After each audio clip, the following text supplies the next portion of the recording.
Current కోతకు ఒకరు బలి, ఆక్సిజన్ అందక ఎంజిఎంలో వ్యక్తి మృతి. ఏం సమాధానం చెప్తాడు ఈయన? రాజీనామా చేస్తాడా? చేయమన్నారు. రాజీనామా చేస్తాడా? చేయమన్నారు. మరి నీ ఆ రోజు మంచిగానే అడిగినా, బాపు నువ్వు ఎక్కడున్నావు మళ్ళీ రాని. ఎవరిని? కేసీఆర్ని పిలిచిన. ఎందుకు రమ్మన్నా? కనీసం మనకి ఎట్లాగా అధికారం లేదు, విపక్షం పక్కనన్నా నువ్వు పోరాటం చేయ నాయన, నీ పక్కన మేము ఉంటామని చెప్పినాం. ఈ రోజు చెప్తున్నా నేను, ఇన్ని రోజులు చెప్పలే, ఈ క్షణం చెప్తున్నా నేను. బీఆర్ఎస్ పార్టీ అధినేత ఉద్యమకారుడు గులాబీ బాస్ కేసీఆర్ కు ఏం జరగనియ్యా నేను. ఆయన మీద కుట్రలు కుతంత్రాలు చెప్తా నేను ఇంకా 50 ఛానళ్ళు అయినా ఓపెన్ చెప్పిస్తా. పోయి ఇంకా ఎకరమైనా అమ్ముతానా చెప్తున్నా కదా. నేను ఏదైనా చేస్తా, ఎంతకైనా తెగిస్తా. అవసరమైతే నా కిడ్నీ ఇడ్లీ లెక్కనైనా అమ్ముకుంటా చెప్తున్నా నేను. చాలా సీరియస్ ఇది.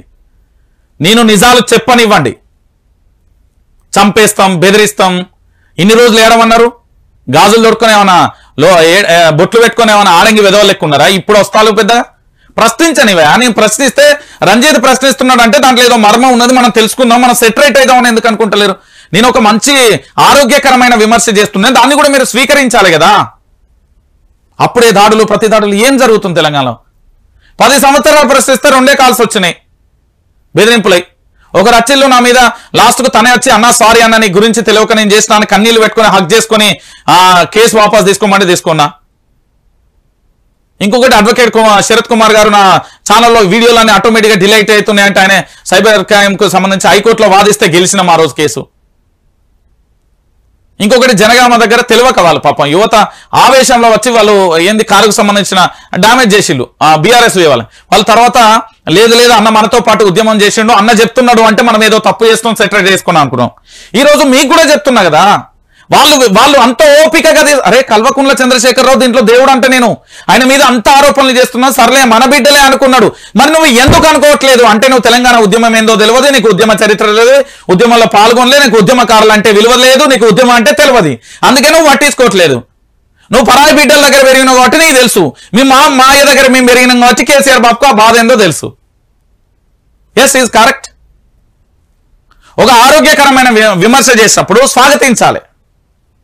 ఏక్నాథ్ షిండే రూపంలో నీ ప్రభుత్వానికి ముప్పు వాటిల్తానని హెచ్చరిస్తున్నా.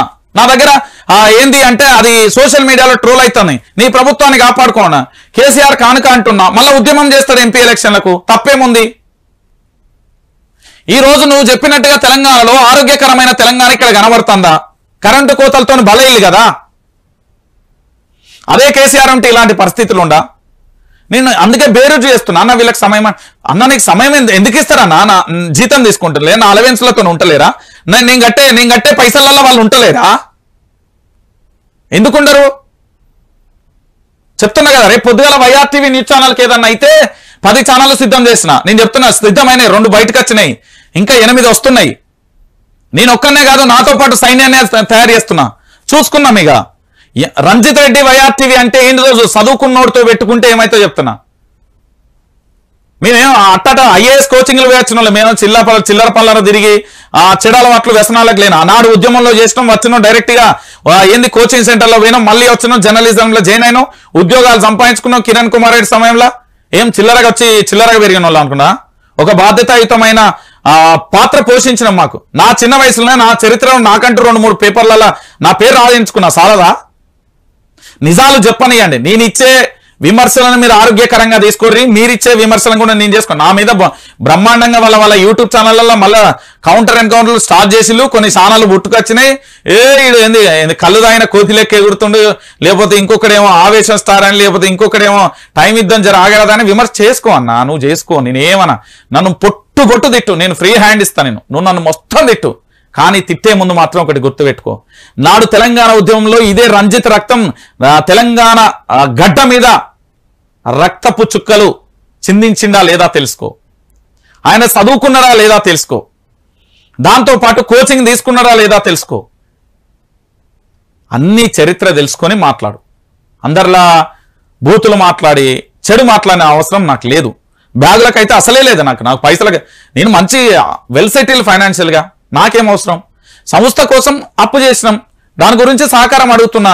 ఎవరైనా చేస్తే చేయండి అని ప్రతిరోజు చెప్తున్నా. 9908572666 ఉంది, నెంబర్ చేయండి. మనకు ఎక్విప్మెంట్ అవసరం ఉంది అని గతంలో లైవ్ లో ఇదే కాంగ్రెస్ ప్రభుత్వాన్ని సపోర్ట్ చేసినప్పుడు ఒక 20 లక్షలు అవసరం ఉంది అని చెప్పినా ఈ రోజు చెప్తున్నా.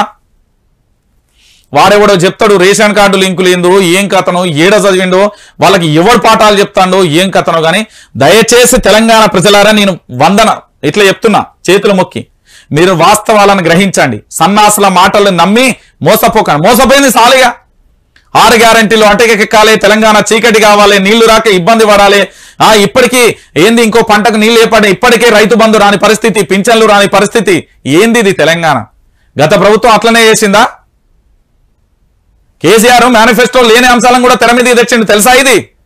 ఎస్, నేను విమర్శ చేసిన, నేను లైవ్ లో సాక్ష్యంగా క్షమించమని అడిగిన, మోహన్ లెక్క అడిగినా, నేను హారాన్ లెక్క పోలే, ఇంటికి పోయో బాంచనో దండం పెట్టలే, నేను డైరెక్ట్ చెప్పిన ఎస్ మార్పు కోరుకుంటున్నాం మేము మళ్ళీ అని. తప్పే ఉంది అందులో? ముచ్చట్లట చెప్తారు వీళ్ళు. అభివృద్ధి కొన్ని రోజులు టైం ఎట్లిస్తావు? వాళ్ళు ఏమన్నా వాళ్ళ సొంత వెహికల్ వాళ్ళ సొంత పైసలతో తిరుగుతున్నారా? లేదు అన్న టైం అంటే ఇస్తా. ఒక్క పోలీస్ సెక్యూరిటీ లేకుండా గతంలో ఎట్లా తిరిగిందో ఇప్పుడు అట్లనే తిరగమనండి. వాళ్ళ ఇంట్లో ఎట్లున్నాడో ఇప్పుడు అట్లెట్లయితుంది అన్న. మరి ఇది ఎట్లయితుంది అన్న? ముఖ్యమంత్రి గారిని పాపం ఎవరు కేసీఆర్ గారిని ఏం పాపం చేసిండు ఆయన? సరే ఓడిపోయినాక కూడా తిడతారా? ఇంకా కొంచెం ఏమైనా సిగ్గులు చరాలు ఉండద్దా? ఏరి జ్యుడిషియల్ ఎంక్వైరీ, ఏరి సిబిఐ ఎంక్వైరీ, ఈడీ ఎంక్వైరీ. మీ దాంట్లోనే కాంగ్రెస్ పార్టీలో బక్క జర్సన్ అనే ఒక హీరో ఉంటాడు. 70 కేసులేమో అయినాయి పాపం ఆయన మీద. అనేక సంస్థలలో పూర్తి స్థాయిలో ఆయన కంప్లైంట్ చేసుకుంటూ వచ్చిండు. వాటన్నిటి మీద ఎంక్వైరీ చేయరు సాక్ష్యాధారాలతో సహా. ఆఖరికి మీ దోస్తు ఇప్పుడు వైఎస్ షర్మిల మేడం మీ ఎట్లా కాంగ్రెస్ పార్టీకి వస్తుంది కదా, ఆమె కూడా కాళేశ్వరం ప్రాజెక్టు మీద ఇచ్చింది. మరి చేయర్రి, అడుగుతున్నా చెప్పుర్రి. మీరు చేయదలుచుకుంటే సవాళ్ళకి. కేసీఆర్ అంటే ఆయన తప్పు చేయడు, నాకు తెలుసు కదా. ఆయన ఏం ఆర్థిక నేరగాడు కాదు. ఒక వ్యక్తి మీద విమర్శలు రావడం సర్వసాధారణం, అది గతంలో జరగవచ్చు. కానీ ఒక స్టేజ్కి వచ్చినాక ఎవరైనా మారాల్సిందే. మార్పు ప్రజలతో కాదు, తనంతట తానే మార్చుకోవాల్సి వస్తుంది. నేను చెప్తున్నా కదా, నేను ఒకటే చెప్పిన, కాంగ్రెస్ గతంలో బీఆర్ఎస్ ప్రభుత్వంలే ఆ ప్లేస్ లో కాంగ్రెస్ వచ్చింది. వాళ్ళ పని వాళ్ళు చేసుకుంటూ నా పని నేను చేసుకుంటా. నేను గదే విమర్శలు నాయి ఉంటేనే ఉంటాయి.